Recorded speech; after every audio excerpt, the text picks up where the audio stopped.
Hey, welcome back, everybody, to Pasta2GO, the new show by me, Craig Pasta Jardula, where we are going to uh, keep you up to date on local and international issues. We're going to deconstruct the news, and we're going to bring on a lot of people, too, as well as contributors who have inside information to exactly what is going on, as well as showing you the boots on the ground and the things I experience when I go and see other elections or go to other countries. Guys, I am so excited for the show. This is the ground floor. Starting next week, we hope to have the new studio in order, the new setup. I'm very excited about it. So thank you so much for everybody coming here today. And yes, Lahaina, Lahaina, Lahaina. It is so important. I got to thank all you all because if it wasn't for you peeps out there, when I used Jimmy Dore's show as a big megaphone to get the information out there, you guys funded that whole trip. I had to go in the pocket a little bit, but not a lot of it. And you guys made that possible. I was able to bring a camera guy out there, make a documentary, and that documentary was enabled me to launch this channel right here, Pasta2GO, where I now have monetization on YouTube. So, guys, check it on out. I'm going to try to stay out of the danger zone. If we do a COVID story, an election story, we'll go over to Rumble only. We do have a Rumble channel only. You can see the CPJ up there, and it's over there too as well. That stands for Craig Pasta Jardula. We'll be revealing the new logo on Tuesday. We're almost finalized on it. I can't wait to show it to you. We're also gonna have some other logos too as well that we will have in our shirt shop, our swag shop. I think I'm gonna get the grocery bags and stuff like that going too as well. But we got to find a way to fund the show. As you know, it's mainstream media has all the corporate donations, and we just have you the people. Now, guys, what you have to do right now is if you're on the Convo Couch YouTube, go over to Pasta2GO, that's the number 2, and go and sign up. Get over to that YouTube right now, subscribe. We're going to do half the show over here and the other half on that channel only. So what we're using the Convo Couch as bait. That's a demonetized channel. That's why me and Fiorella made the decision to do our own channel so we can show our own stuff. And besides, we have crazy schedules. We were supposed to do a show today, but guess what? The phone rang and she had to go into the office at RT. And that's why we're doing our own thing too as well, so we can find our own demonetization, our own monetization. Don't say those was the monetization. That's what I just said. And that's what scares us out there. But this show is going to be an awesome show. Today's going to be a simple show. It's not going to be too long. We're going to do 3 subjects. We are going to touch up on what's going on in Maui. I was just on the phone with people from Lahaina yesterday. It's like when people claim that the lockdowns were worse than the virus itself, you have the same situation over there. People are claiming that this rebuilding, this process in which they're going to is worse than the actual fire itself. There seems to be suicides on the island. Another person committed suicide yesterday. I don't want to talk about it as far as numbers are concerned because I'm getting information right directly from the locals. And I'm going to continuously report on that. I also contacted the mayor's office as he's floating a new bill out there, which we will talk about toward the end of the show. But remember, I told you there's going to be weekly contributors, a set of contributors, guys you will know, girls you will love, people that will come on the show on a regular basis. I'm picking the cream of the crop. And today's show, it is the cream of that crop. It's one of my mentors, one of the guys I love.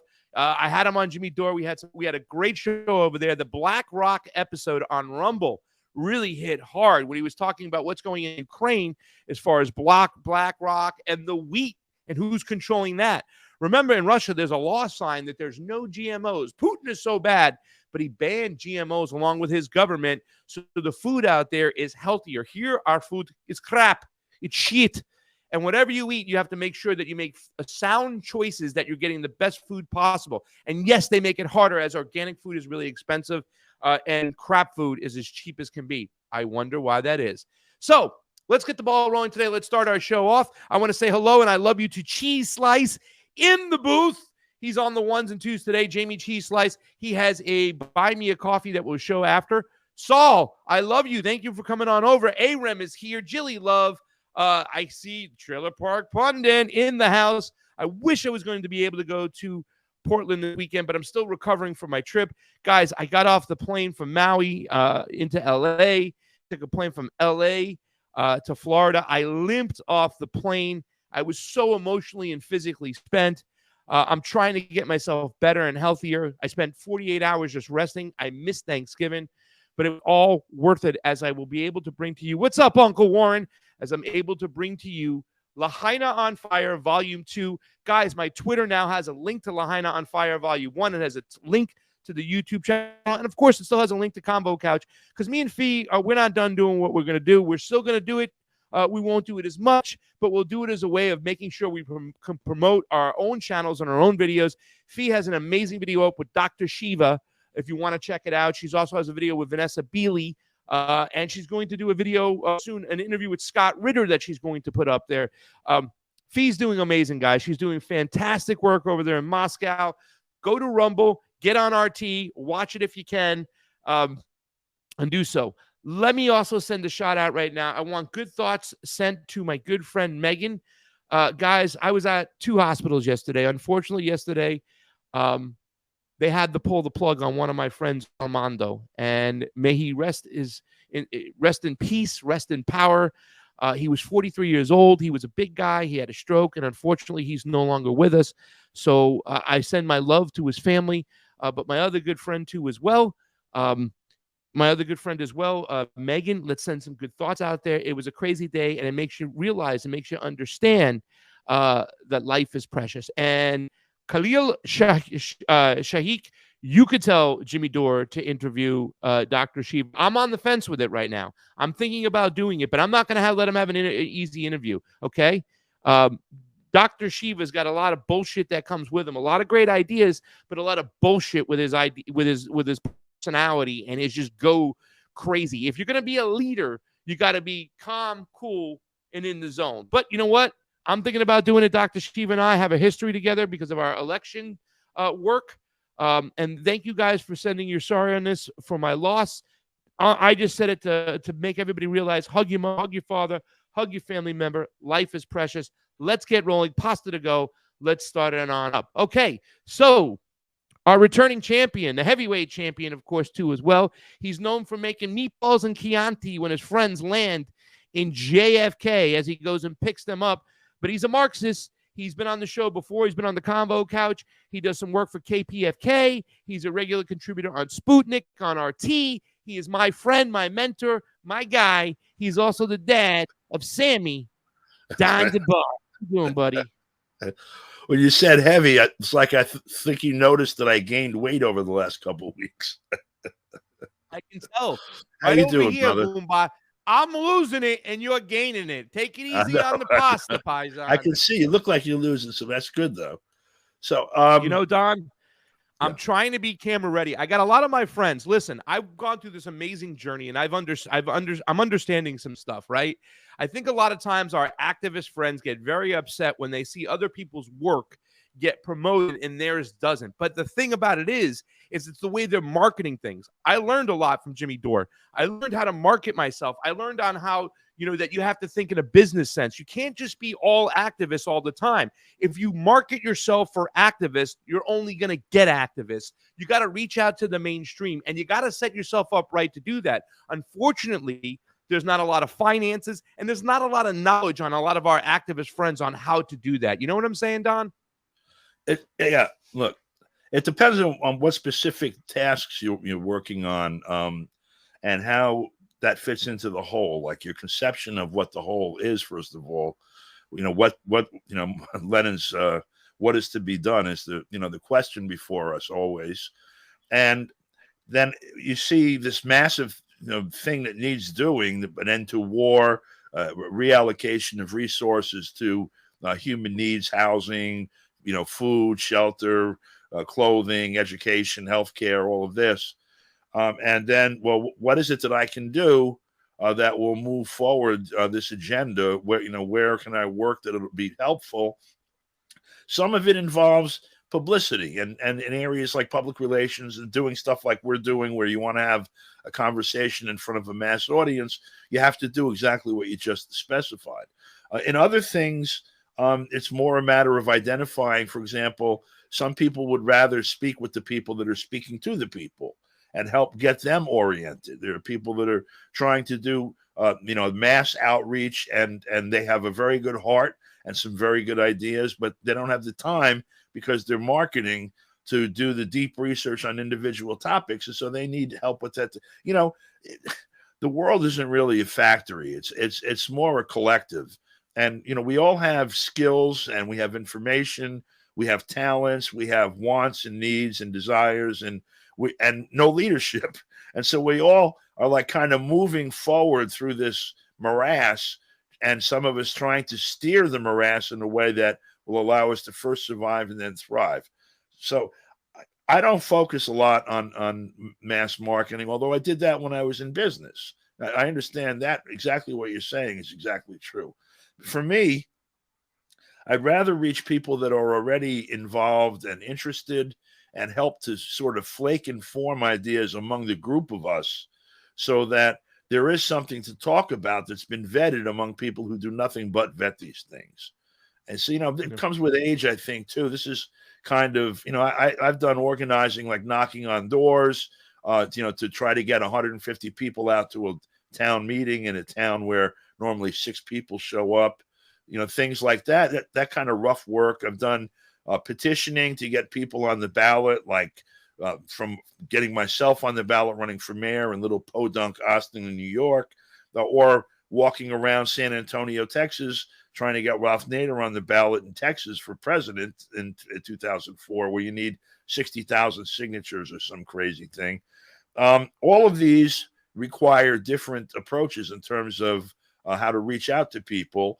In the one case where you're trying to get somebody on the ballot for president, you might want to do a public relations campaign so that when people are knocking on doors getting signatures, A, the person who's being asked to sign has heard of the candidate and has some kind of an idea of, you know, who and what they are.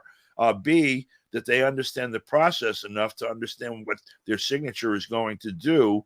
And so that might require, like what I did with Nader, for example, was buy ads in Muslim newspapers across Texas, which has a large Muslim population. And he's of Arab, you know, of Lebanese extraction. So that people were talking about him at the mosques on the Friday before the petitioning opened. Things where there is niches of, you know, but slices of the public that you can reach, afford to reach, that are, you know, strategically useful in trying to get the large task done. The other stuff takes the, you know, the glad handing, the kind of campaigning that they're going to do for the primaries up in New Hampshire and Iowa, for example, where people not only knock on doors, but they have brunch or dinner in people's houses and they hang out at the barbershop. And, you know, there's all kinds of ways to organize. And so, you know, I'm looking at Jimmy and also you in awe, really, at the way that you've been able to take these communications platforms with all of the challenges that are there, because you want to tell people things that they're not allowed to hear anywhere. And when you start to tell them, you realize you're not allowed to speak it exactly so, or else they turn off your camera and microphone, or they turn off the check to Con Ed to pay for the camera and microphone. And it's a tightrope walk that people have to do. And it's you guys are doing it pretty well, actually. It's impressive to me. Well, thank you very much. You know, obviously you're 100% right. It depends on who you're trying to reach. And, you know, I do definitely want to reach the mainstream and try to implement this other type of narrative or discussion that's not being had, right? And I think the reason why, you know, Jimmy has been so successful and Kim Iverson's been so successful is they haven't been afraid to talk to people who are traditionally on the other side of the aisle than them. And I've come from that same mentality. You know, when Donald Trump was running for office and people, the first time, everybody was like, you know, all the progressives, you got to cancel anybody who supports him. They're racist. I was like, what do you want me to take my mom out back and put her down like Old Yeller? It's not going to happen. These are our neighbors. These are our family members. We need to talk to them. So that's the audience I'm looking to grab. And starting next week, it's going to be great. But really quickly, Don, let me just give everybody, it is the 2-minute warning, guys. 2 minutes. We're not going to do half the show. I lied. The Convo Couch YouTube. Jamie, make sure that you're putting that link in the chat. Everybody go over to PASTA2GO, the YouTube channel. If you haven't done that, do that now. Subscribe, like, do that thing. We're going to do the 2-minute warning. Jamie, do you want to go away for a quick 30 seconds and then come back once we do this, or do you want to go right into the first topic? quick 30 seconds and come back. So, Don, before we get started today, why don't you give everybody just a quick 1-minute description on what you're going to enlighten us with on Pasta2Go today? We're going to talk about the term and the phenomenon referred to as the deep state. The term is a relatively new one. It's a brainchild of a number of people, but Peter Dale Scott is given credit for using it first, or for developing this specific concept first. He wrote a book in 1993 called Deep Politics and the Death of JFK.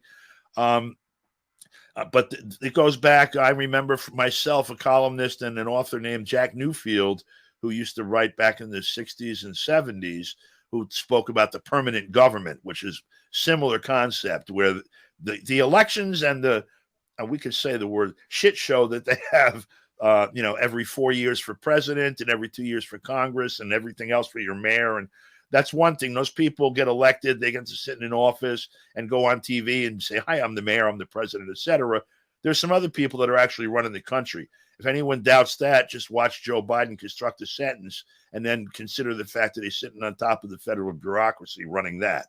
Somebody's running it, and it's obviously not him. So who is that exactly? How did they get into that position? If we don't like what they're doing, how do we remove them from that position? And how do we replace them with someone that might want to work? We have to describe this whole machinery. We're going to do a sketch of it today, and we're going to go into this over the next weeks or months or whatever, because it's an important aspect of everything else that we're looking at. Well, if you want to really have real change, you got to know who's really calling the shot. We got to know who the head of the octopus is, and I think it's time we start identifying it. And there's definitely been more of a willingness to go kind of look into what used to be considered conspiracy theory things because of the Epstein case, where people realize, like, holy cow, there is this underground shadowy government, and that is what's going on. So let's do this, guys. We're going to go over to Pasta2Go. We are going to leave the Convo Couch YouTube. Jamie, 10-second countdown, yes or no? 10, 9, 8, 7, 6, 5, 4, 3, 2. You're number one. All right, we lost half our audience. That's not awful, but it's not great. Hopefully we'll get some more people coming on in. We got 50 people here on Pasta2Go.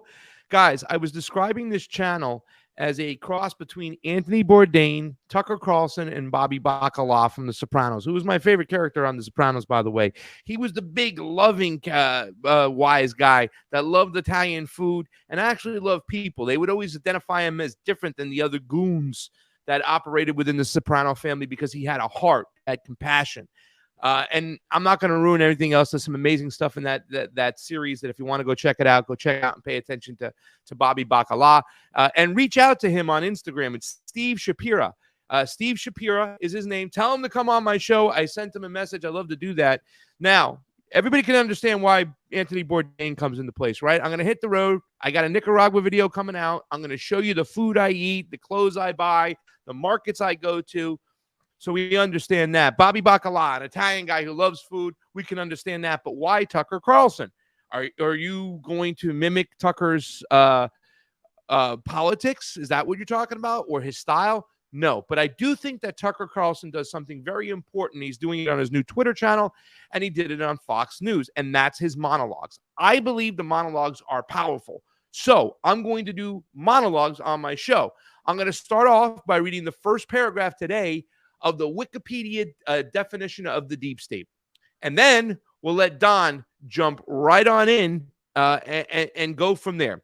The deep state is a type of governance made up of potentially secret and unauthorized networks of power operating independently of a state's political leadership in pursuit of their own agenda and goals. In popular usage, the term carries overwhelmingly negative connotations. The expression state within a state is an older and similar concept. Historically, it is designated a well-defined organization that seeks to function independently, whereas the deep state refers to more of a hidden organization seeking to manipulate the public state. Potential sources for deep state organizations include rogue elements among organs of state, such as the armed forces, or the public authorities, such as the intelligence agencies, police, secret police, administrative agencies, and government bureaucracy.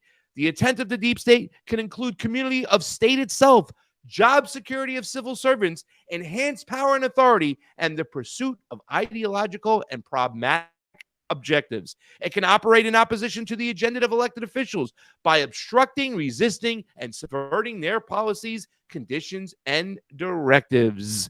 So that is what we know the deep state to be. It's kind of simple out there.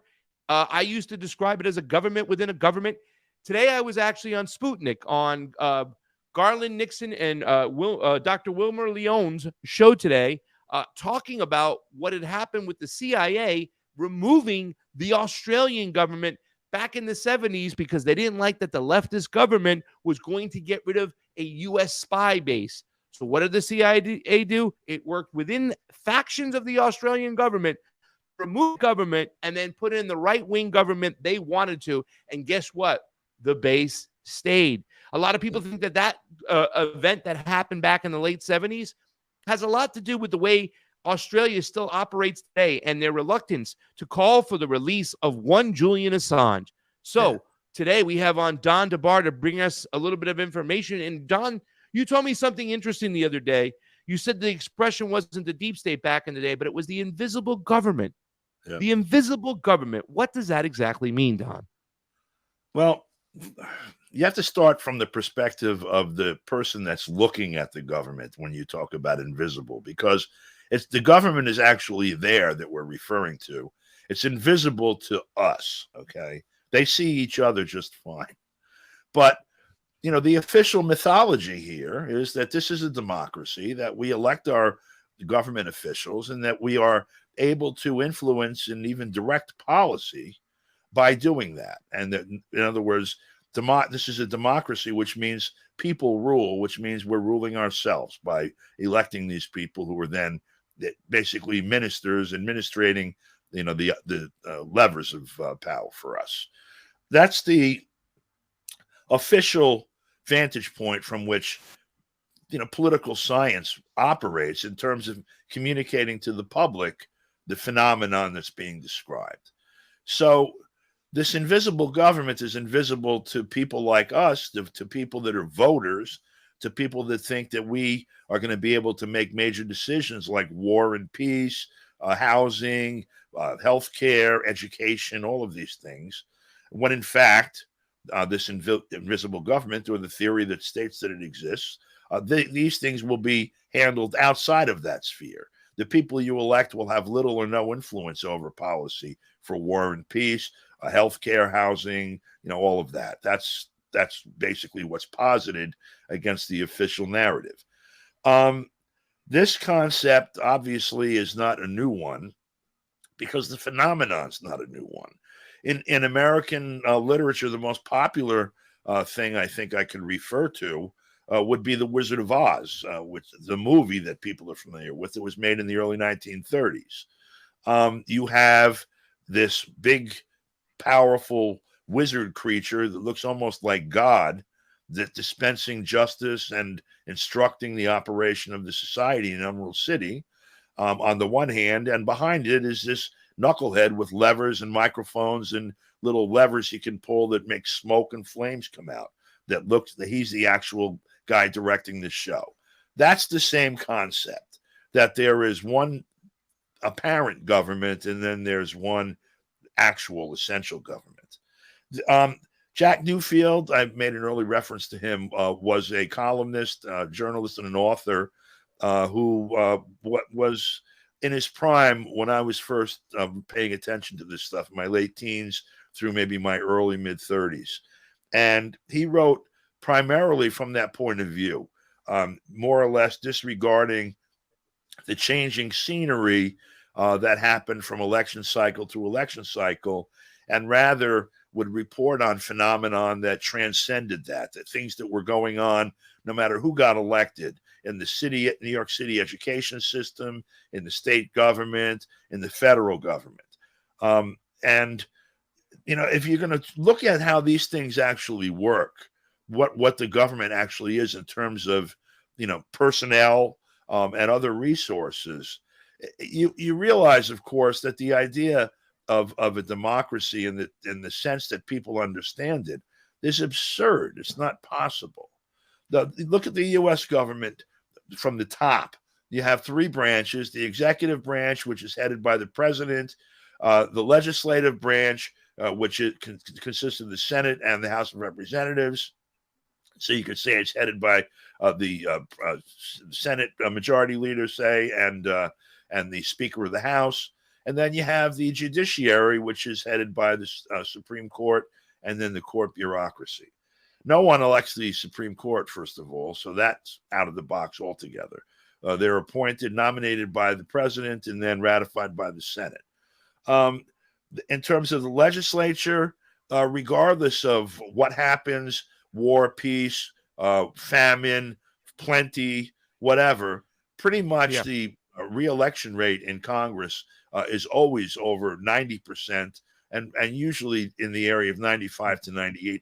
And their approval rating is like 20-something%, right? Or less, exactly. Yeah, so it's not exactly an instrument of democratic rule either. It's also more or less permanent in character. People show up in Washington and they end up retiring from there. And then there's the president, of course, and we've seen that. That's a very visible example of what these things are. You have the two major parties who are the only source of presidential material that is seriously considered by the electorate. That idea is reinforced massively throughout the culture, throughout the media, throughout the educational system, even throughout the political system. And in fact, it's even legislated in many ways that are not subtle, such as the construction and operation of the boards of elections in various states, and other instruments like that. The officials, the Congress is reelected every 2 years in the House and every 6 years in the Senate, whatever the reelection rates. And the president, every 4 years, they can stay a maximum of 10 if they pick up 2 years of somebody else's term and get elected twice. But there are some projects in the federal government, many projects, that take place over a much longer period of time than 2 years or 6 years or 10 years, that operate with continuity. One example is the post office. Another example is the U.S. military, a very big example. Another example is the Social Security Administration. Another example. Don, can I say something? It's kind of weird that you have different administrations and supposedly different presidents with different ideologies come to play. Yet we're still, when it comes to our foreign policy and many other aspects, on the same trajectory, despite all the different beliefs left and right. Go ahead, buddy. And even though they campaign against the person whose particular policy is being implemented right now, I mean, I remember the 2004 election, for example. First, we had an insurgent Democratic campaign with the governor of Vermont, whatever the hell his name was, Howard Dean. He was running as an anti-war candidate as far as the major parties offered, and he was pushed out by the media, in essence, and the party regulars, even though it was clear that the Democratic voters wanted someone to stop the war, and they were willing to make him president to do it, and in favor of John Kerry, who had the legacy of, certainly the reputation of being anti-war from the Vietnam War with the Winter Soldiers thing and all of that. And they made him the candidate. He lost. The election was stolen from him in Ohio. He acquiesced to the theft, however, and refused to challenge the election, even though he had, in his words, 95 lawyers ready to do that.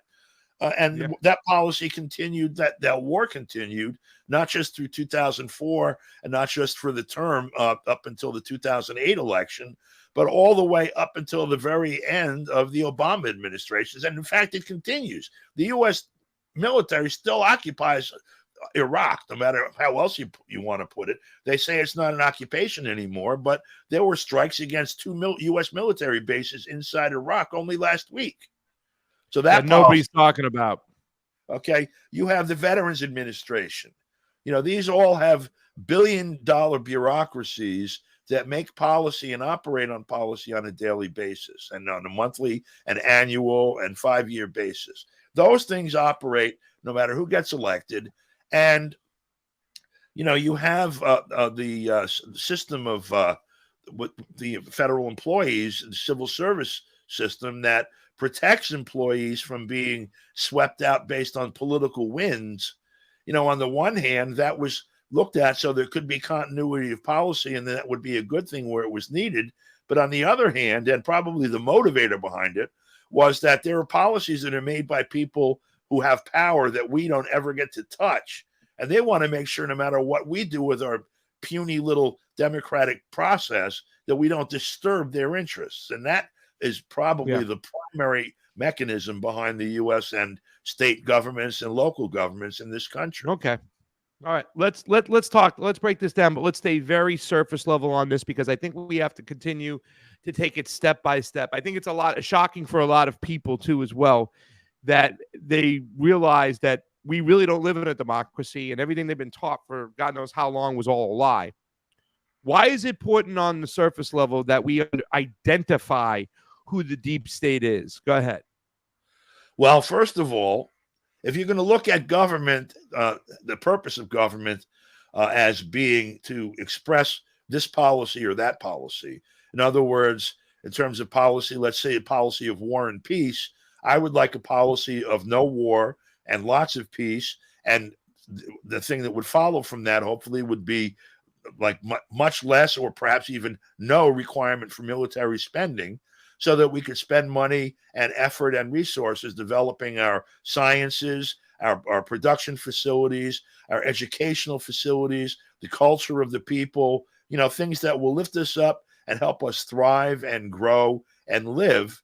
I would like that policy. How do I get that implemented? Well, there are people right now who get to decide how to spend more than $1 trillion a year just in terms of the military and related expenditures, and there's no mechanism for us to disturb that.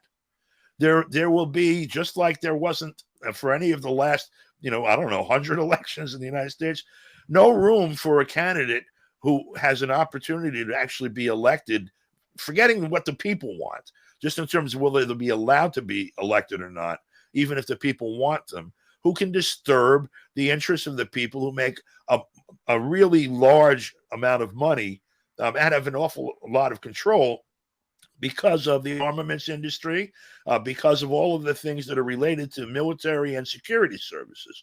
In essence, the mechanism of the architecture of power, that's local police power and military power, where you can impose your will on others at gunpoint. That isn't the decision making behind that is in a very small set of hands that do not change from administration to administration. Okay, so here's my next question. Is it possible to identify the invisible government and remove them? Right. So your question also, I'm sorry I didn't finish answering it because I lost it, is why is it important to know who that is? If you're going to... Well, you hit it on the nutshell. You pretty much said because these people are making decisions to send us off. They're making decisions for their own pockets and their best interest. A lot of them seem to be Malthusians that want to get rid of us. They don't really respect us. We hear the term useless eaters, and they want to keep us in a perpetual state of war and are fighting against our enemies. I think you answered that very well. So I don't think you did not answer it. Maybe you didn't answer it in the Don way where you got everything out, but I think you laid it on the surface. The next part of that is it possible to identify this government and remove them? Right. I was going to say that part of identifying them. The simple way of explaining that, I've probably done that here before also. Well, on, the convo couch. Back in the day when the king is misbehaving and we're working and we're not eating and all of the bad things that, the king is marrying off each of our oldest daughters and whatever else they're doing. We used to know who the king was and where he lived. So when we had enough, we could go to his house and drag him out and remedy the situation in one fashion or another, whether with a blade or a rope or a spear or whatever. That solved the problem generally for a while anyway. We have no idea who these people are now. we can use a variety of different ways of divining that, looking at who's the wealthiest person in the world, assuming, People Magazine or whomever are actually telling us, accurately who's got that kind of power. Yeah. Yeah.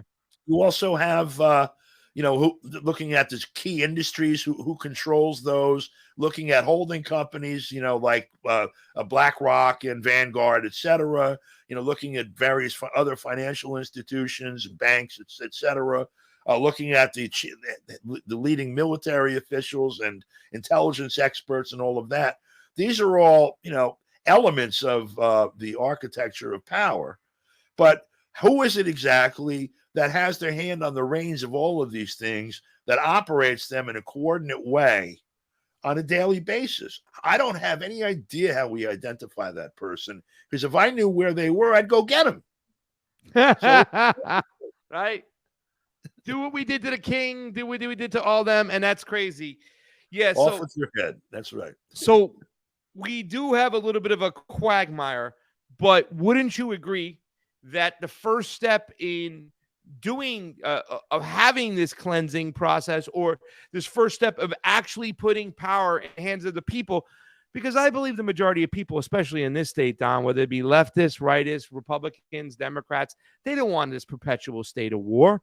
They might, some people on the right might not want to do it because it's not financially advantageous. Fine, I'll take it there.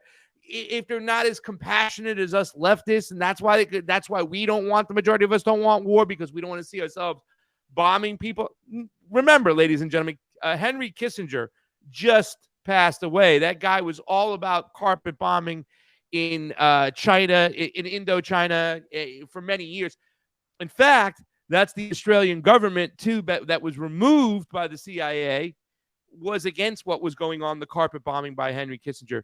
But wouldn't you at least agree, Don, that the first step in all this, the process of getting power into the hands of the people, is to identify that our government is a fugazi fake government, and that there is a deep state? In other words, shouldn't acknowledgement be the first step?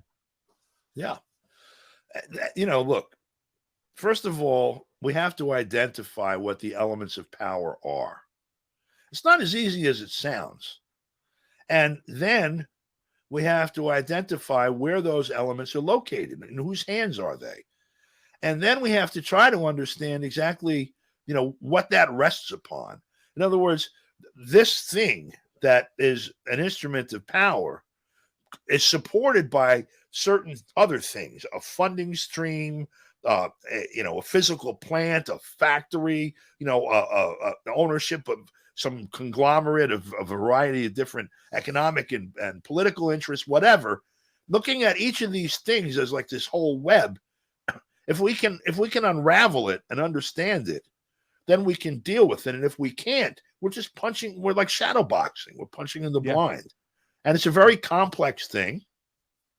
And it's something that's evolved, over a long period of time. And it's something that has the benefit of a couple thousand years of history of, of civilization, where people have seen how you engineer the change from a republic to an empire in Rome, and, on and on and on. The various methods of accumulating great power over large pieces of humanity and planet Earth. We are at the pinnacle of that thus far. I mean, there's more power concentrated more deeply over a larger area and part of humanity than has ever existed before. And they even have, an automated monitoring with more data in it than has ever been accumulated by anyone on this planet in history. So we're up against, a big Megillah. Judo, of course, teaches us that very often your opponent's strength is his weakness. This is a big, clunky Goliath stumbling around that's very hungry and is sort of stuck, being subject to its whims and appetites. And, we are not. And so I don't know yet how we figure out the equation that helps us identify the necessary key points of power, where you can put the keyholes in the dike and make the whole thing collapse or whatever. But part of what we should be doing is looking for that kind of stuff. Last final question of this segment, just for the fun out there. Was Trump working for or against the deep state in your mind? It's an interesting question. Curveball, baby. Curveball. They're coming. That's all right. I'm glad you asked it today, because while we were getting ready for this, I was thinking on the fact of Henry Kissinger dying today. And I was thinking about my gut, because my first real emotional response to Henry Kissinger was the Cambodia bombings in 1970 that were illegal, killed many, many people, and had us out in the street. I was 16 years old in 1970, and I was looking at being drafted 2 years later. And that was in May, I think May 4th of 1970, when they had the National Guard kill 4 students at Kent State for protesting against the war. You had Jackson State, they did the same thing about a week later. You had this phenomenon of the state repression coming down, full steam. First, they had done it with the Panthers and other groups. The civil rights movement, back from its inception, had to face this kind of abuse. But now they were even going into the middle class and killing their kids. They were not having it, period.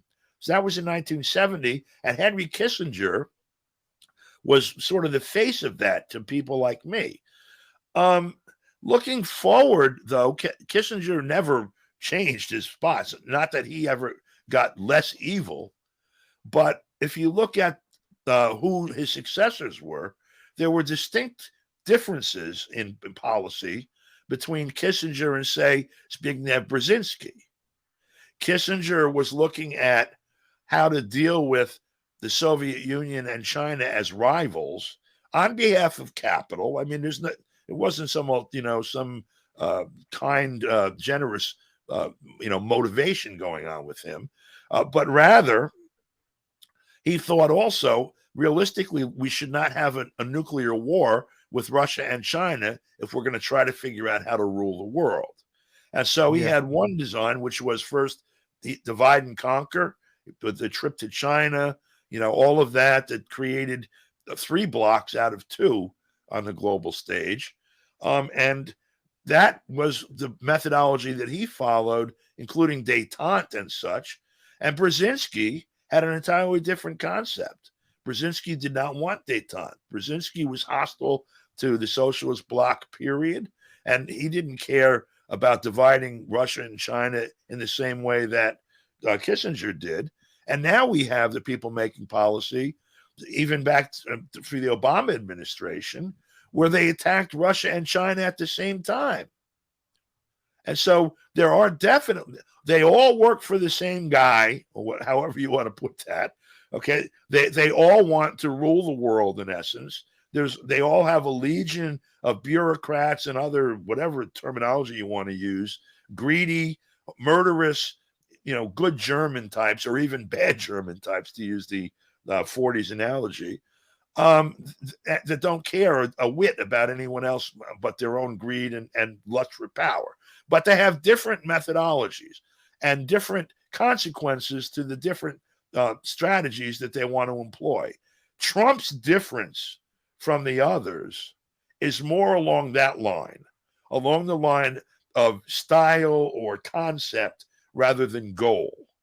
Okay. And however, it's very important for us, if the people that want to rule the world want to do it by having a nuclear war or risking a nuclear war with Russia and China, like Obama and Biden, or if they want to do it in some other fashion that doesn't include a nuclear war, like Trump.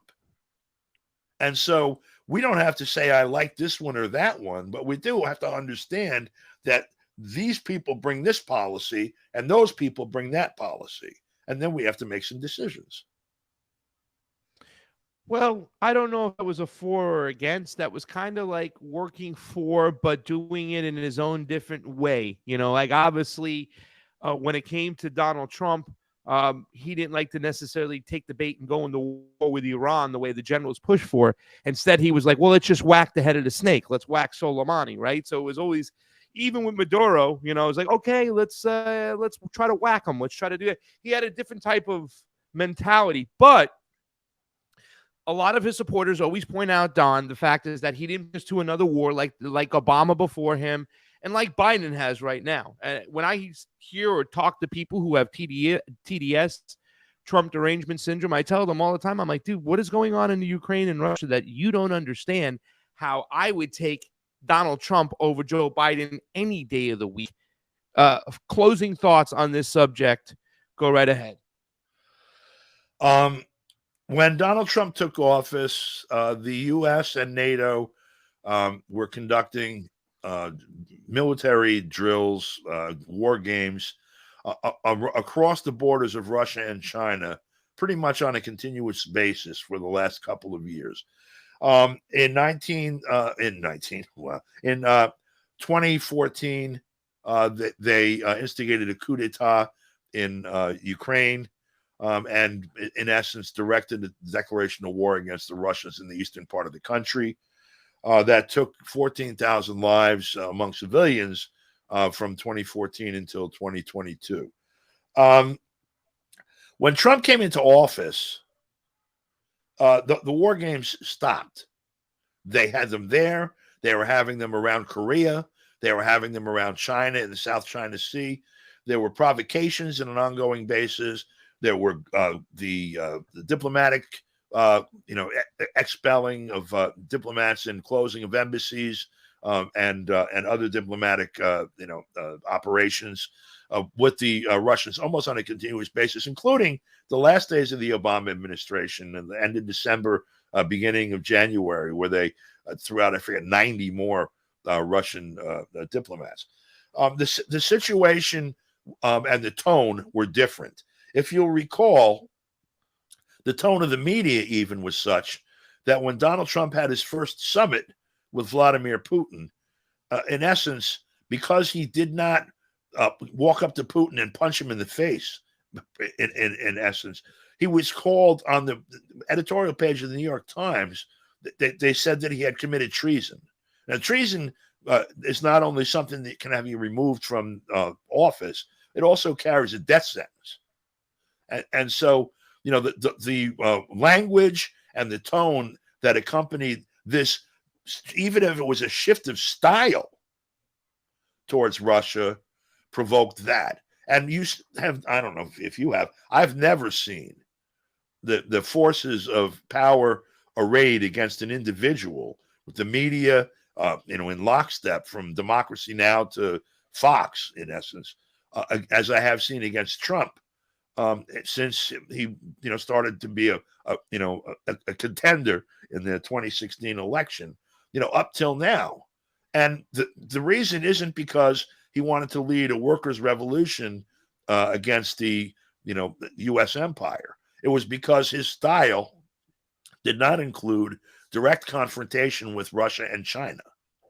That is it. And I don't know whether that makes a hill of beans. He did, though, with China. He did. I don't know, it was direct confrontation, but I mean, I still get very cautious. I say this all the time. I say that, go ahead, Jamie, switch over the cameras. I do say that, when Donald Trump, he gets in his base, his people around him. General Flynn was definitely not about messing with Russia anymore. General Flynn had a different type of mentality. Even Obama was pissed off at him for exposing what Barack Obama did in Syria. And, I thought he was a great compromise guy, General Flynn. But General Flynn and a lot of his Jesuits of sorts want to go to war with China. Aren't you fearful that Donald Trump definitely is poking the bear when it comes to China, that maybe he won't get all crazy with Vladimir Putin and Russia, but China, go ahead, your thoughts. You're talking about poking the panda, right? Look, remember his whole, rhetorical campaign against DPRK, against North Korea, against Kim. Well, look, he went from I have a bigger button than you do, and I'm ready to push at any time to coming that close to signing a peace treaty. My rockets work there, Rocket Man. Okay. And the only reason that treaty didn't happen was because it was blocked. The sanctions couldn't be undone because of a piece of legislation that was passed almost unanimously in the Congress, saying that he couldn't undo a lot of the sanctions without having the Congress pass it. And the fact that they had an almost unanimous vote on that told you exactly how that was going to play out. Look, within what was it? Less than 2 years of Biden. Yeah, I guess almost exactly. No, a year and a month after Biden took office, we're at war with Russia for real. Okay, Trump was president for 4 years. We did not have a war with China, and as a matter of fact, we didn't have anything as close to that as Pelosi going to Taiwan. That wasn't Trump. That was Pelosi that did that. I don't know what goes on in Donald Trump's head. I'm not sure if anyone does. Certainly the 700 and something shrinks and psychologists and everything else that felt they could do a diagnosis from TV or whatever don't know, because apparently they're missing something going on with Joe Biden. But I do know that the policy that was implemented and practiced during the Obama administration led us to a condition of war with Russia, where NATO was shooting down Russian airplanes, and we were fighting through proxy Russian troops in Syria and a whole bunch of other things. That ISIS thing went away, for example, during Trump's term in office. It wasn't because he did anything. It was because he stopped doing what we were doing before. You know, ISIS was really, CIA. We had the war in Syria. You had the jihadis that were backed by the Pentagon. Sometimes they'd be fighting the jihadis that were backed by the CIA. Sometimes they were fighting the jihadis backed by the Saudis. Sometimes they're fighting the jihadis backed by Turkey. Sometimes by the guys in northern Iraq, the Kurds in northern Iraq, whatever the hell their name is. All of these different things, they were all going on, and we were going to be in this war for 100 years. That's what they said. When Trump was in office, it was over in about 6 months because he stepped out of the way, and Putin said basically they stopped issuing the checks out of Langley and Washington. That was part of what made that dry up, and they got out of the way of the Russians and the Syrians, solving the problem. It's not to say that he's any better than them in his heart, or if you believe in metaphysics, that he's any better with God. The actual results were better. The actual results were better. It was our foreign policy was better under Our foreign policy was better under Trump than it was under Obama, and surely Joe Biden right now, who's pretty much a continuation of Obama's, presidency. I think so. I think he gave, Do a compare and contrast of the foreign policies of Richard Nixon and Ronald Reagan. This is for Republicans to do, because they all, think Reagan's the best thing since sliced bread. But we very nearly had a nuclear war twice during his administration. That has been released. And, that condition, we were at the brink by design of the, people who were making policy then, the people who came in, the neocons that came into office with him. Henry Kissinger, even though I'm sure he's shoveling coal now somewhere with a really big blast furnace in his permanent place of employ, he basically steered the Cold War into a direction where there was not an imminent threat of nuclear war, and as a matter of fact, not even an imminent threat of war. There were all kinds of things that were happening during the period of détente that held promise for even more things, and that policy was deliberately scuttled by people that wanted a more aggressive foreign policy. And there is a definite distinction between the foreign policy of Barack Obama, who destroyed Libya and damaged the hell out of Syria, installed AFRICOM in the African continent, and I could go down the sins that begin with his claim that there's only one president when last time Israel, or not the last time, but one of the other times that Israel was bombing the hell out of civilians in Gaza, and he allowed that to happen, to the coup d'etat in Honduras, and a host of others.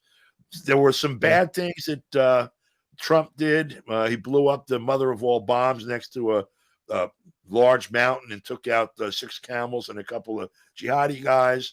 He murdered Soleimani. I'd like to see the CIA files on that someday, because, people don't really consider what the domestic politics are inside Iran, and wondering what factions are siding with whom.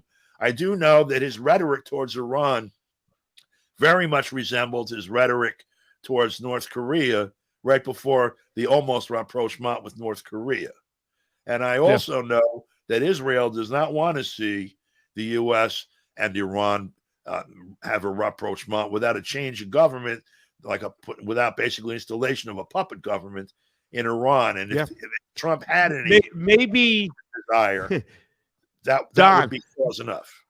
Maybe we could call the Shah, his son, back up and put him back in charge in Iran again, and get another 30 years of rule out of him, so we can steal more of their natural resources and the oils. And if anybody wants to wonder why there's such a stronghold theocratic government in Iran, it was because we did remove that government of Mossadegh years ago and implanted the Shah, and that's why the fanatics came into play. So maybe we should stop doing that. I think Rumsfeld said shortly after the Iraq war, we're continuing to do a lot of the same operations that we continue to do today when we get a hold of a country. Maybe we'll create more terrorists than we're killing. That's something to consider. Thank you, Don, for your insight on that. I got one more subject with you, one more topic. But let's look at really quickly. We have a super chat, don't we, Jamie? First 2 super chats. Let's put the first one up and let's read it real quick. All right, Peter Zotti. We can super chat. Yes, the first super chat of the channel, Peter Zotti. Thank you so much. You don't know how much that means to us. $2, $4, $5, $10, $1. It all helps. 99 cents. You guys are the fuel, the gasoline behind independent media. And thank you, Peter Zotti, for being the first. We thank you, we love you, and we christen you. Next one. Hey, OTR Trucker. I remember this guy. This guy used to leave super chats all the time on the Convo Couch. R's spend money into existence and tax it out. Libs tax and spend. Let me make sure I say that right. Republicans spend money into existence and tax it out. Libs tax and spend. Ronald Reagan, upon having our fiat currency explained to him.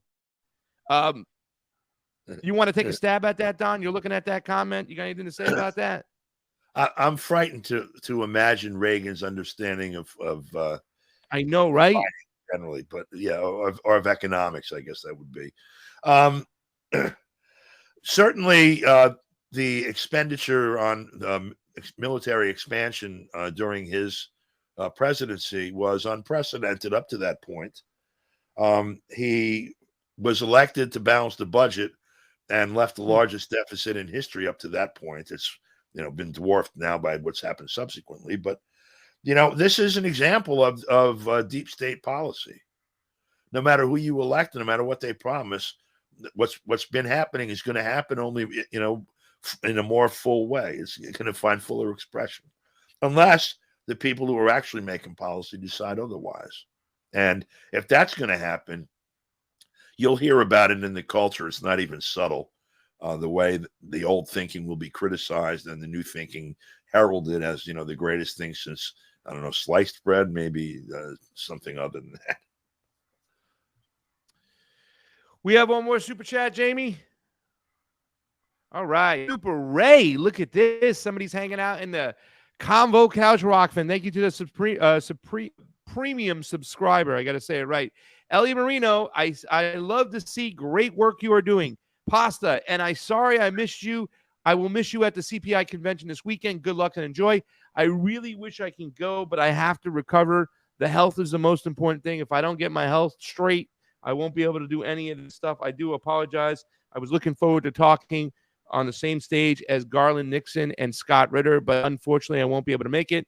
I'm going to probably make a video tomorrow and send it on in, talk about what's going on to Lahaina in Lahaina, because Lahaina has all the makings of what do we choose? Is socialism better than libertarianism? If we let the free market work itself in Lahaina, who's going to house these people? Some form of central planning, I believe, is necessary, and I understand collective governments. It's not always a negative thing. I know it's really tough, and I understand the libertarian anarchism way, but good governance is needed sometimes, whether we like it or not. We're going to have to get in there and get our hands dirty. So let's go to the next subject. I don't know if you know this. Oh, another one, Gregory Walker. Don, now you're talking dirty to me. Tell me that Kissinger is dead slowly this time. Do it slowly, Don. Kissinger is dead. Woo. Sounds so sexy when you say it. So the next topic is about this whole situation. And the question is the government attempting to distort the English language with this anti-Semitism versus anti-Zionism bill? I don't know if you saw this, Don, but the other day, Representative Thomas Massey, he was the lone vote against a bill that was equating anti-Zionism with anti-Semitism. In other words, it's the same thing. If you speak out against Zionism, right, you're now speaking out against, you're being anti-Semitic. The resolution, it's a resolution, which is, once again, it's not set in stone. It's only symbolic, but it was passed 412-1. Says denying the modern state of Israel's right to exist is anti-Semitism. Don, your initial thoughts on this? Are they trying to distort the language, our language over there? You can explain better than anybody the difference between anti-Zionism and anti-Semitism. Go right ahead, buddy. Well, this may just be a resolution and advisory in nature or whatever. And it may well be more than that. There's federal hate crimes legislation, for example. And certainly anti-Semitism publicly expressed could be a basis for hate crime. If you were to hit somebody, for example, in the face, and they, let's just say for the sake of argument, they were Jewish, and you had been publishing, things, hateful speech towards Jewish people, and the prosecutor noticed this and this at the same time, you could very well end up being sentenced not just for hitting somebody in the face, but for a hate crime, which carries additional penalties.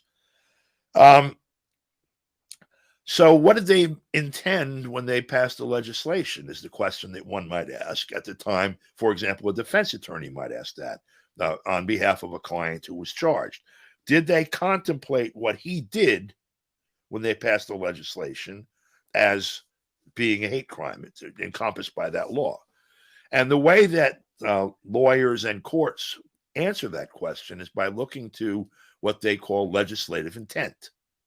They'll look at the record of discussion in the legislature at the time that this piece of legislation was passed, and they'll look at other things that are sort of, contextual for that too, so that you'll have an idea what was in the mind of the legislators when they passed this, and when they said hate crime, what exactly were they thinking of conceptually and maybe specifically. This isn't part of that legislation, but a practically unanimous vote on this question is a really strong inference, if nothing else, of the intent of the legislators, most of whom were, on the record at the time the hate crimes legislation was passed. So it may well have an impact. I'm going off on the side a little bit, but it may not be just advisory. It may be something that helps sort of act as mortar to get from this point to this point to be able to prosecute somebody for doing it. Anti-Semitism, first of all, is a misnomer. When it's used in our culture, they mean it's anti-Jewish.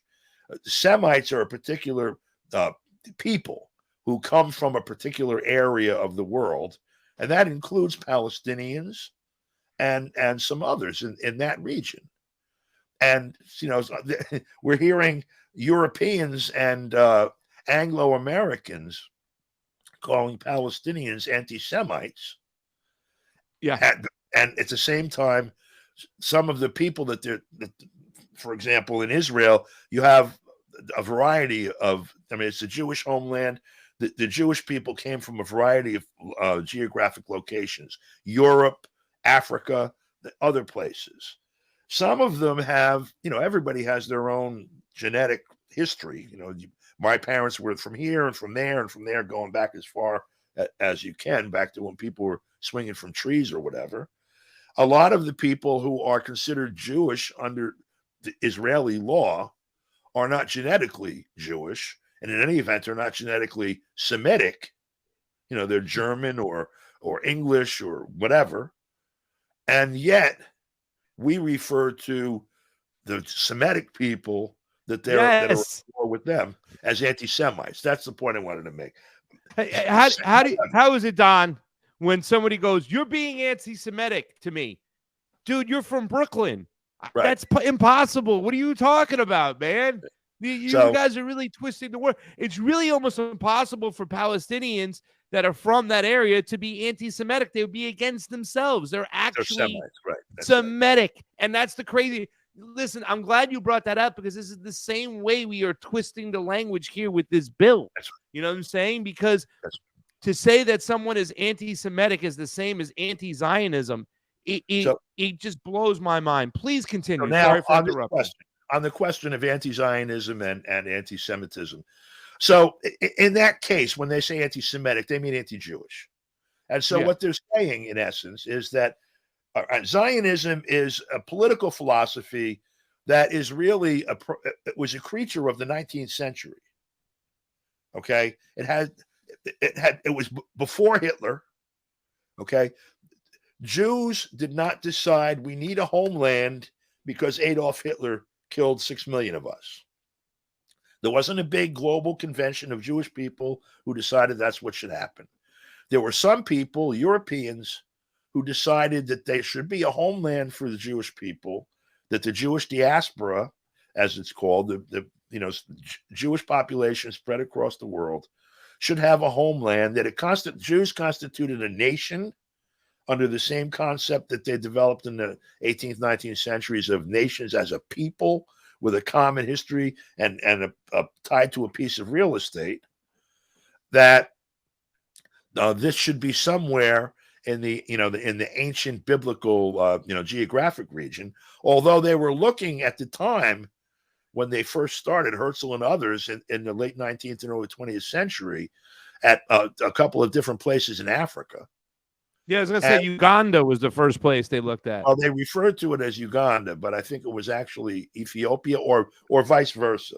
The term that they were using at the time in the correspondence and some of the fundraising was actually inaccurate. They didn't have it right. But yeah, so this idea of a Jewish homeland in the Middle East, well, in any event, the idea of a Jewish homeland and the political philosophy underpinning it, which is that we constitute a nation, and a nation is supposed to have a land. That is called Zionism. That's what Zionism means. And Israel, this nation state, is it's the material expression of that political ideology.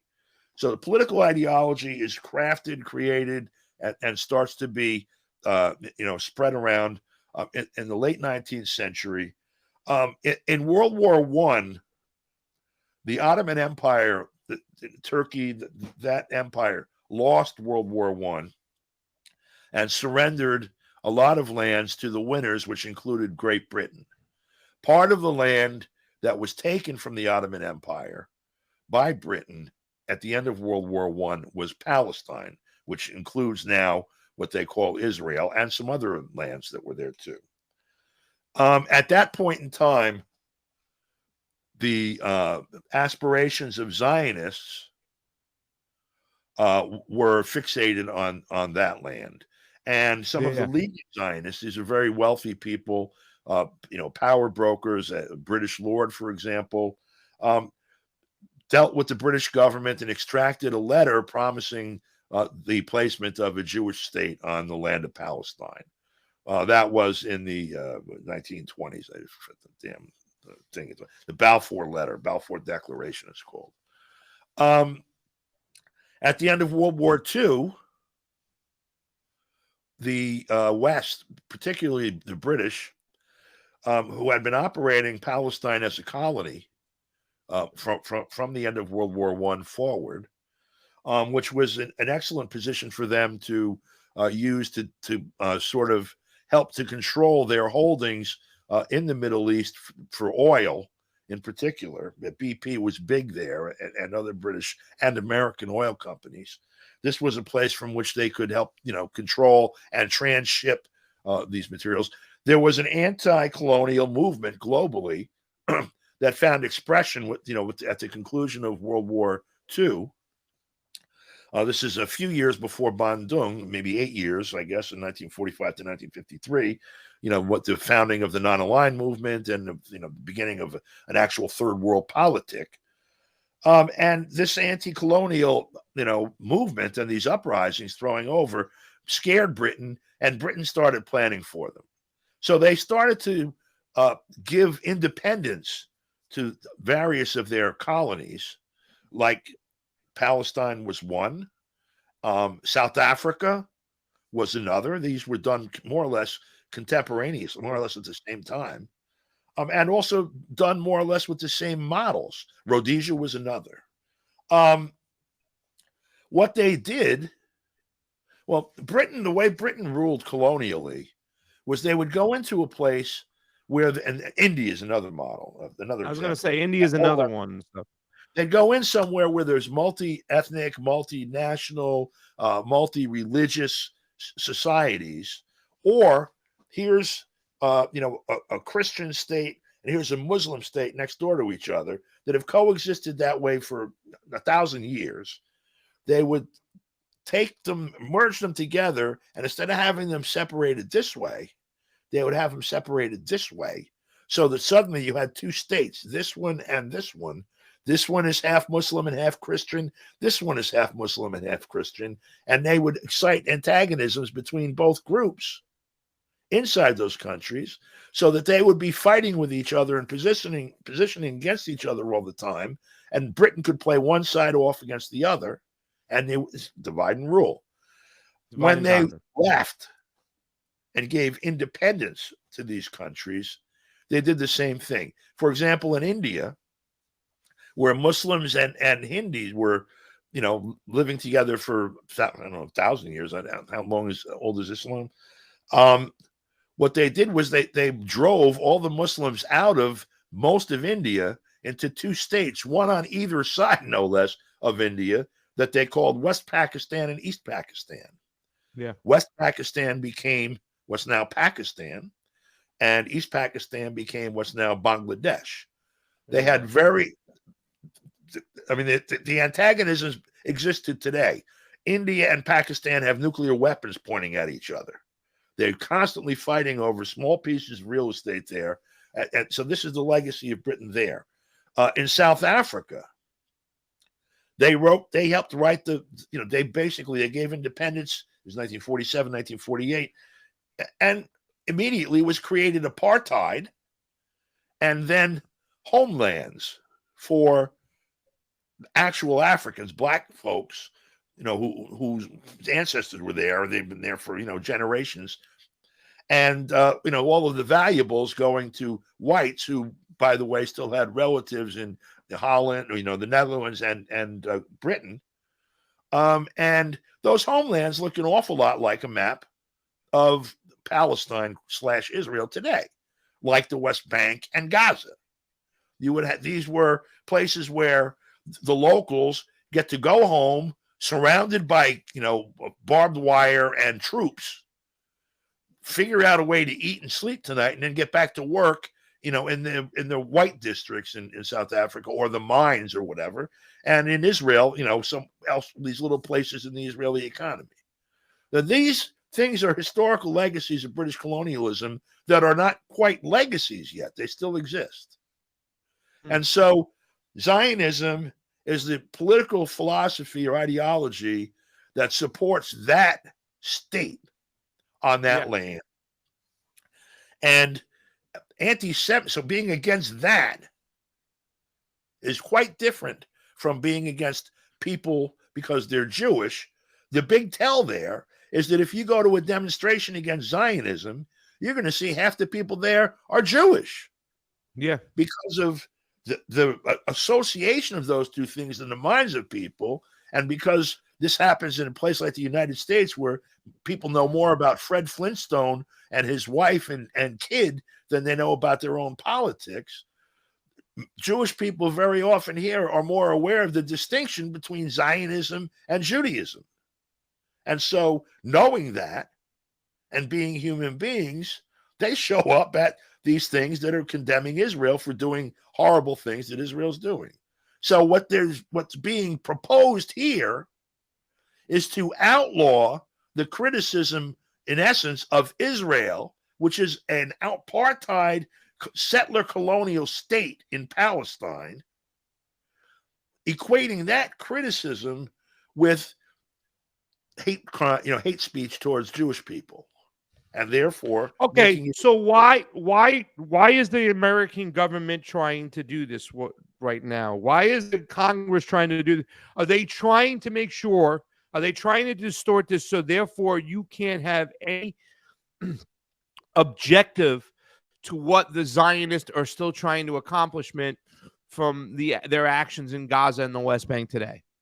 Look, the airplanes that drop bombs on Gaza, manufactured in the United States or its allies, paid for by the United States, by us taxpayers. They do policy coordinate with the U.S. There's a give and take at the policy level, by the way, between Israel and the United States. There is an outright lever of control over even membership in the Congress between AIPAC and some other very wealthy Zionists that some people interpret as the Jews have control of the government, but actually shows a relationship between the people who make war here and make money on it and the people who make war there. You can see a coordinate military strategy to dominate the Middle East with, even as they call it, our own aircraft carrier in the Middle East, unsinkable aircraft carrier. That's how they refer to Israel. So, outlawing criticism of that is intended to allow it to continue. If they could figure out an argument, and they're working on it, because you can see it all across the social media, for it to be considered hate speech or some other legal problem with criticizing U.S. military actions elsewhere, they would be doing it, and they'll be doing it. Let me read this real quick. Massey explained his opposition on the post X. I agree with the title reaffirming the state of Israel's right to exist and much of the language, but I'm voting no on the resolution because it equates anti-Zionism with anti-Semitism. Anti-Semitism is deplorable, but expanding it to include the criticism of Israel is not helpful, he wrote. Tlaib said she didn't vote in favor of the resolution because it ignores the existence of the Palestinian people and brings us no closer to a peaceful coexistence. I think that's a cop-out. The resolution states that Jewish people are native to the land of Israel without mentioning that the modern state was founded mainly by recently immigrated Jewish Europeans who drove over 700,000 native Palestinians, Arabs, out of the land in 1948. Your final thoughts on this topic right here, Don DeBar. Oy vey. That's what my mom would say. Look, here's okay. She said that milquetoast stuff, okay, and because first of all, who says that the state of Israel has a right to exist? I mean, show me. And also, this thing about history, we're not talking history here, okay? We're talking like theology, okay? We're talking religious ideology. This is not history. History shows a whole lot of things that happened there, and history shows that Jewish control of that land, however you want to characterize that. I mean, there's some, to use their term, anti-Semitic in the way they intend it. Some of these concepts, the very concepts that support the idea that's being argued here of Jews being bound to the land, for historically or whatever, are actually quite anti-Semitic. And also, a lot of it is founded in Nazi ideology. I mean, you look at the idea of blood and soil in Nazi ideology, and then you show me a distinction between those two things. Excuse me, other than there's a biblical basis here for the title of European Jews to Palestine. Now, I spent 50 years in the title business, looking at the ownership of land going back to, when the Europeans first got here. And I understand the process of, researching that stuff, and I understand the law upon which it's based, including the colonial law that existed at the beginning when the Dutch were here. And I don't see a case for arguing that European Jews owned Palestine.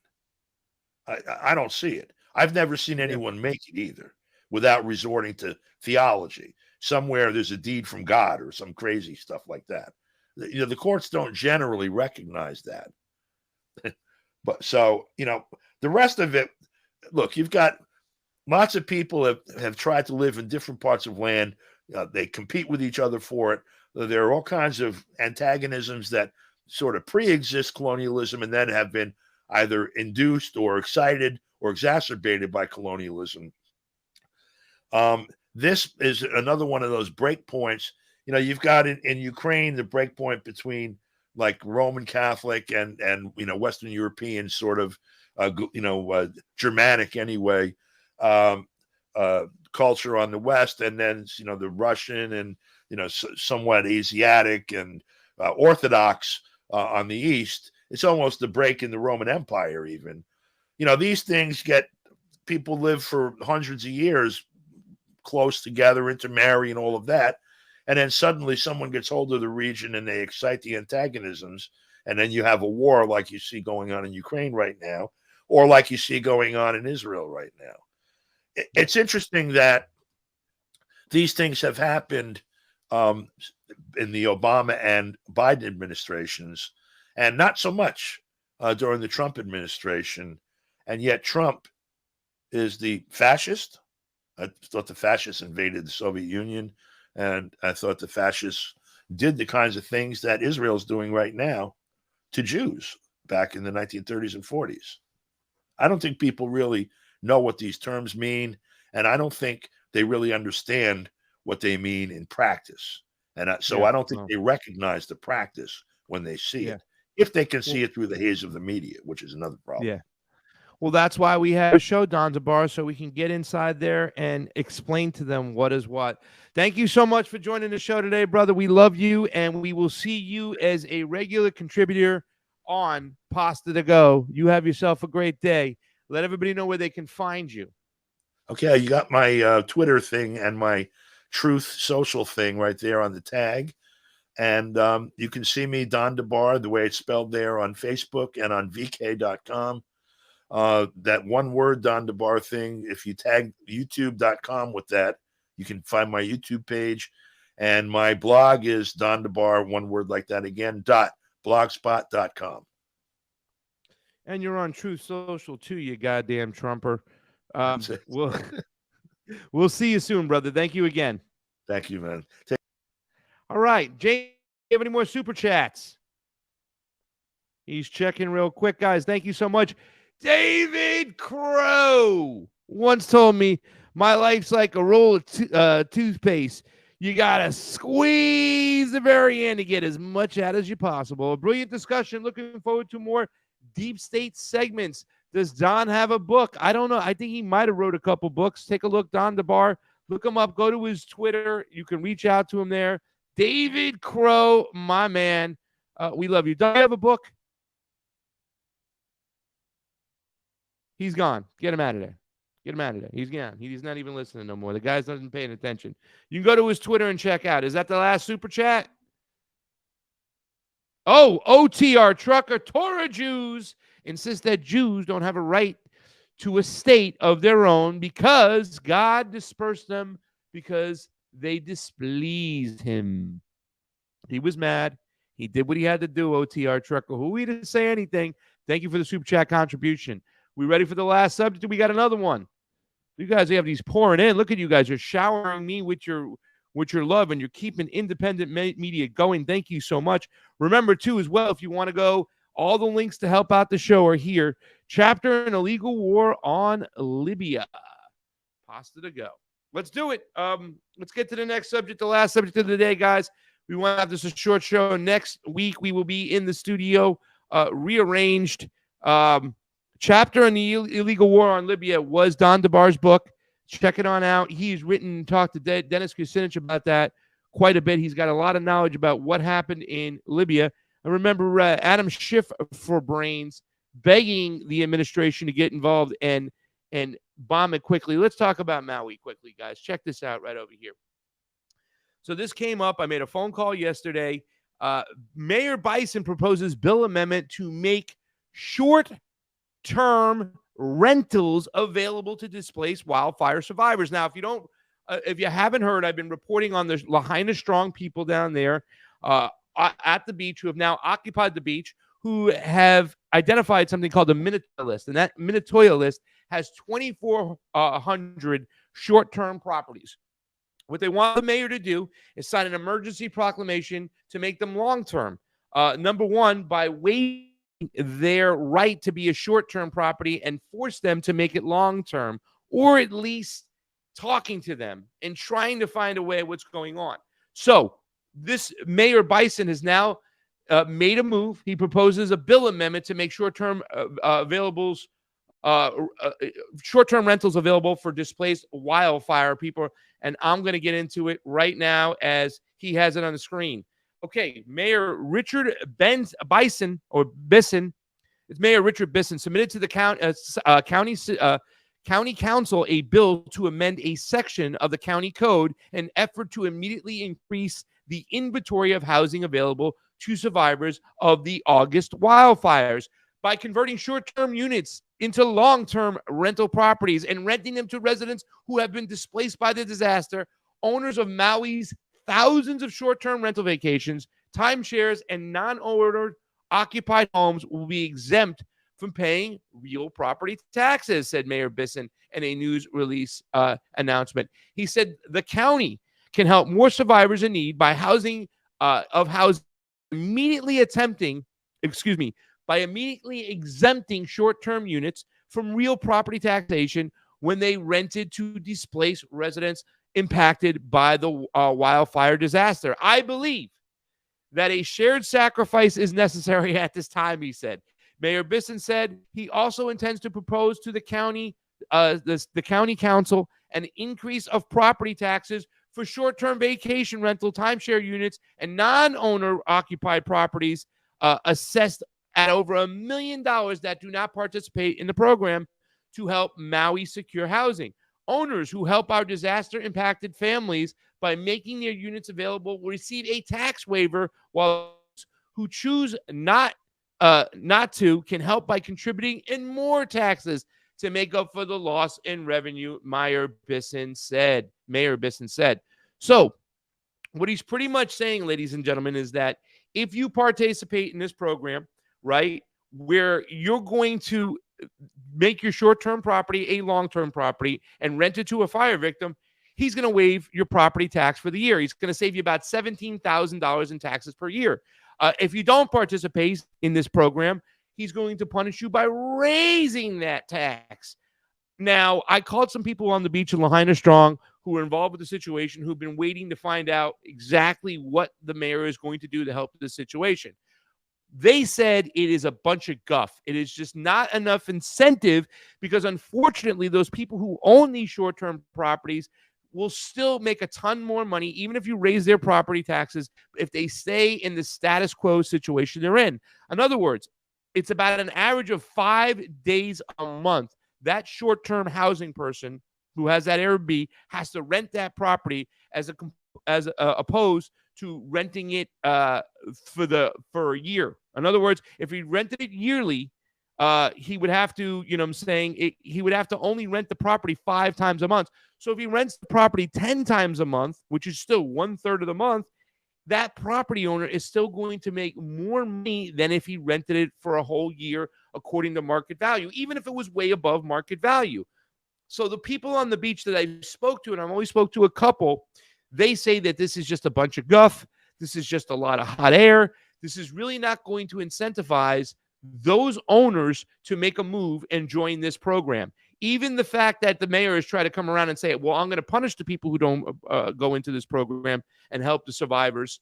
It's not going to help. It's not enough incentive. So sorry. It's not enough incentive to do so. So they think this move is just about trying to look like he's doing something, but he's really not using all the power he needs to make a move that is suitable for the Lahaina survivors.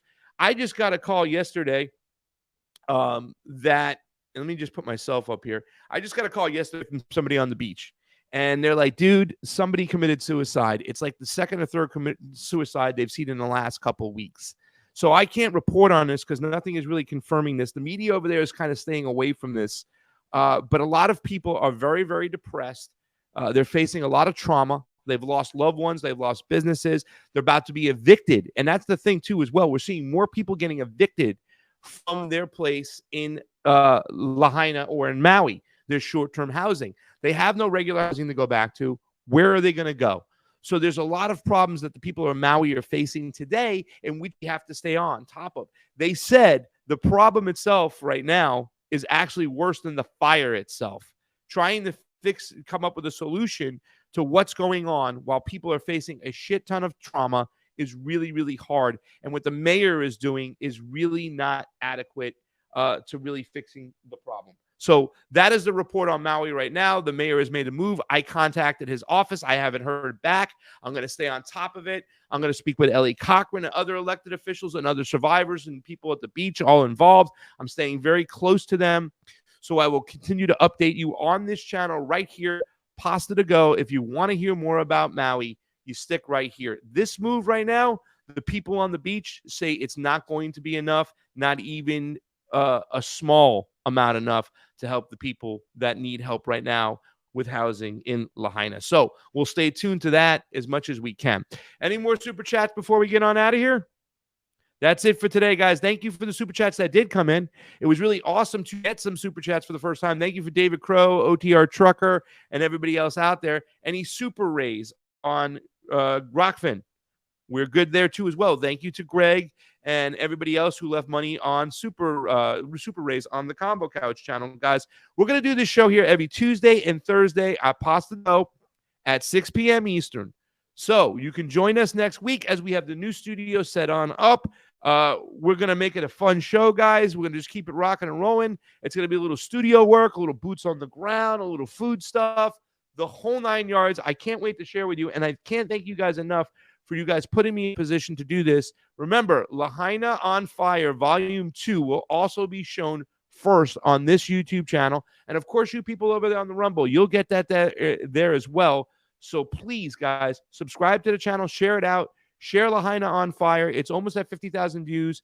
Thank you very much for Pasta Jardula and Cheese Slice. I'm older, and today's my birthday. Jilly Love, old school in the house. Thank you so much, Jilly Love, and happy birthday to you. We're going to play us out. I'm going to sing happy birthday in Italian to Jilly Love as we are leaving. We'll see you Tuesday, same bat time, same bat channel. I am CPJ Craig Pasta Jardula, and we'll see you on PASTA2GO. Jilly, tanta gloria a te, tanta gloria a te, tanta gloria, Jilly Love. Tanta gloria te. See you Tuesday, everybody.